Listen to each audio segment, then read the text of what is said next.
দক্ষিণ ঢাকার লেক জলাশয় পরিষ্কার করে হাঁস ও মাছ চাষের পরিকল্পনা মেয়র ফজলে নূর তাপসের। আর সেই লক্ষ্যে জলাধার পরিষ্কার করতে নামছে সিটি কর্পোরেশন। দীর্ঘমেয়াদী এই পরিকল্পনা বাস্তবায়ন ও রক্ষণাবেক্ষণে নগরবাসীকেও এগিয়ে আসার আহ্বান জানানো হয়েছে। দক্ষিণ ঢাকার সব জলাধার পরিষ্কার করে হাঁস ও মাছের চাষের ঘোষণা গত জুনেই দিয়েছিলেন মেয়র শেখ ফজলে নূর তাপস। এরপর জুলাইয়ে রমনার লেকে ছাড়া হয় 50টি হাঁসের ছানা। লক্ষ্য ছিল জলাধারের পানি সচল ও পরিষ্কার রাখা। তবে 4 মাসের মধ্যেই মারা গেছে 25টির বেশি ছানা। নজরদারির অভাবে ক্ষতি হয়েছে মাছেরও। এ বিষয়ে দক্ষিণ ঢাকার মেয়র বলছেন, লেক পরিষ্কার না করে হাঁস বা মাছ ছাড়লে কোনো লাভ হবে না। তাই প্রথমে জলাশয়ের পানি পরিষ্কারের পরিকল্পনা তার।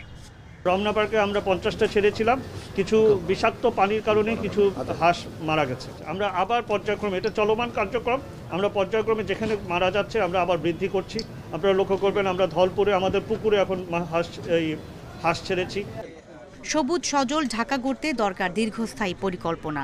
এর অংশ হিসেবেই জলাশয় পরিষ্কার করতে যাচ্ছে ঢাকা দক্ষিণ সিটি কর্পোরেশন। ধাপে ধাপে আমরা প্রত্যেকটা জলাশয়তেই হাঁস ছাড়ছি এবং মাছ চাষছি, কিন্তু এটা একটি অনেক বিশাল কর্মযজ্ঞ, চলমান প্রক্রিয়া। হয়তোবা কোনো সময় মনে হবে যে ধীর হয়ে গেছে, কিন্তু এটা আমরা সবসময় তদারকি করছি।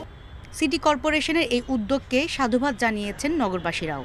তারা বলছেন, এই পরিকল্পনা আলোর মুখ দেখলে মশা ও জলাবদ্ধতার সমাধান মিলবে।